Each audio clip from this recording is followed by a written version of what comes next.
Okay, continue. Okay. Okay. But anyway, I was just saying, that time we had a lot of laws we had to take. For example, Alabama had a law called the law of interposition. The law of interposition was a law that Alabama passed that gave the governor and the legislature the right to form a committee to stand between the state and the government to decide which laws they would obey and which they wouldn't obey, coming from Washington. Then N.A.A.C.P appealed that to the Supreme Court. The Supreme Court ruled that no state is a sovereign power. We got a sovereign government. The states are sub-sovereign, and no state can have a body to stand and say what laws they won't obey coming out of Washington. Yeah. Because you got representatives from all over the country. And when they pass the law, that's the law of the land. And no state can stand up and say, we're not going to obey that law when they get in our state. Yeah. So the law of interposition gave Alabama the right to do that.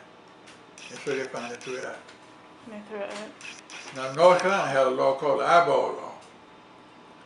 That was if a man was caught lusting after watching a woman and lusting after, he could be put in jail for up to 5 years if he's caught. Over a period of time, they arrested about 35 black men. And they checked, the N.A.A.C.P went into it and covered no white men had been arrested under that law. So they drew up a case, got the Supreme Court, and the Supreme Court made them throw it out because they said the law had not been administered with equity. It's fairly among races. And most of them were put in there because they were caught eyeballing a white lady. Yeah. Yeah. So I know that I don't know the exact statistics, but I know that it's still, the amount of black people in jail is a lot higher than the amount of white people, and it shows the inequality in society, and that still is here today in 2012. And I heard a terrible thing, that the people who build jails, they base their predictions for how many jails are going to need in the future on the 3rd grade reading levels. So if X amount of children don't know how to read by 3rd grade, they're predicting that a large percentage of them are going to go to jail at some point in the future. And of course the jails are privately owned as well, so that that system is still making money for the people who make these jails and hold these inmates. So where really is too many people are making money from the degradation of people, because and whatnot. if there was less incentive for them to make money from it, then there'd be more incentive to make sure that the children can read and aren't going to be going to jail. Yeah.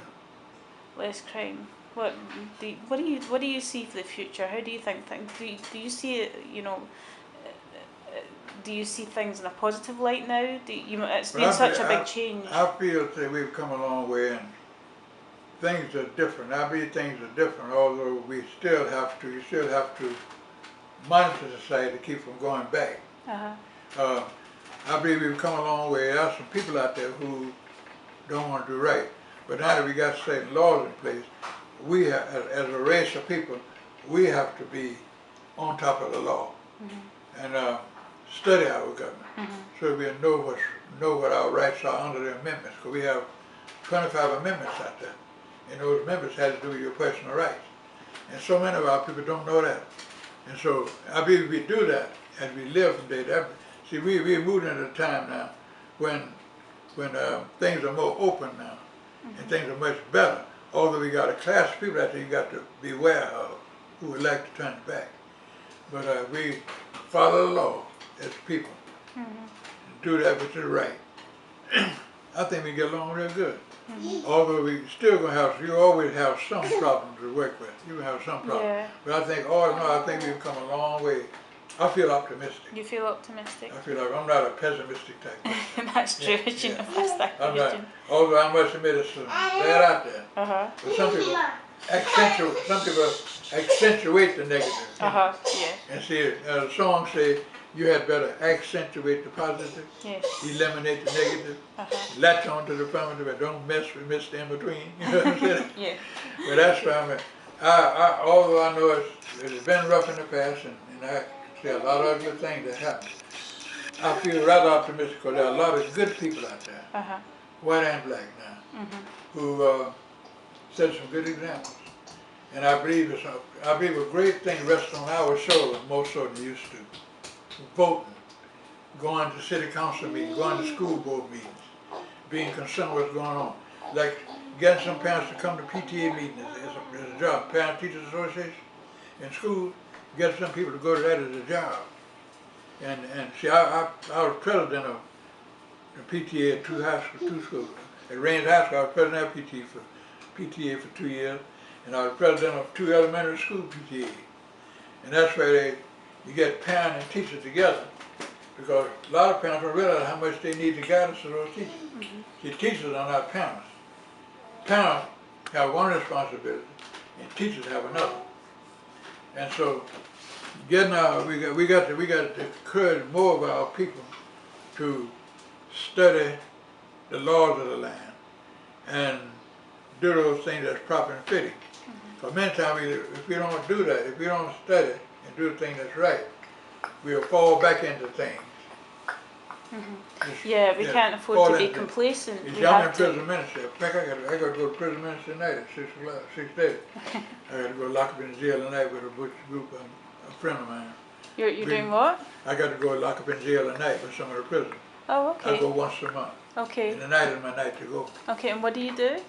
We go in, we usually have, I usually go in and have a Bible lesson. I develop it from the Sunday school lesson. And I go in, we go in and we have prayer, open up with prayer. We would let one of them pray. And then they want to sing 1 or 2 songs. And then we will have a talk for a while. Let them express some things in their lives that they have profited by, that has been a trial to them. And then at the last, we go into a lesson. Always have a lesson. Because last time I was in there, we were talking about justice, dealing with the judicial system. We were talking about that and how God, through certain leaders back there, set up certain systems in government so that men could gain knowledge in order to be more just as they live with one another. You see, God brought us in the world, we are sinners. And if we don't align ourselves with certain things that keep us reminded of that which is good, we'll tend to do that which is bad. Because we are born sinners. That's to be born sinners. And there's a tendency when you get angry, you tend to do everything. But Scripture says when you get angry, there's nothing wrong with getting angry, but don't sin. Say, be angry, but sin not. See, anger is a good thing because it motivates you to act. But when you act, do the thing that pleases God, and not the thing that pleases the devil. So as sinners, born sinners, there's a tendency, according to our natural self, to get upset. We want to get ugly. But that's not it. Anger gets you concerned. But your responsibility to act according to what's good. Sometimes somebody do something to you, hate you, say, well, now he just hate me. I got to pick a time and I want to talk to him. I'm not going to let it go over my head right now. I'm hate. But I'm going to take a time. I'm going to ask God to let me, teach me how to talk to him, when to talk to him, and where to talk to him. What to say. And when I talk to him, even though I've been hurt, try to talk to him in a way that's for his edification. For his, So try to help him not to hurt somebody else. But do it in a way that's tactful, and that's, what I might say, that's good. So, and going into prison, we study a lesson. Now, tonight I'm planning on talking with them about having a living faith in God. You see, faith in God means a whole lot. Man, see, God has promised, if you follow me, there's a good life I give you. And sometimes we get out there and get along, we forget, we get away from God. Like if I was going down to the store, and I told my son, I said, hey, come walk me to the store. And we were walking along, a boy on the side stick his tongue out at him. He'd look, You need to look up at me, look at daddy. We need to keep walking because, you know, walking with the daddy, you know, go with him and fight because daddy get on him.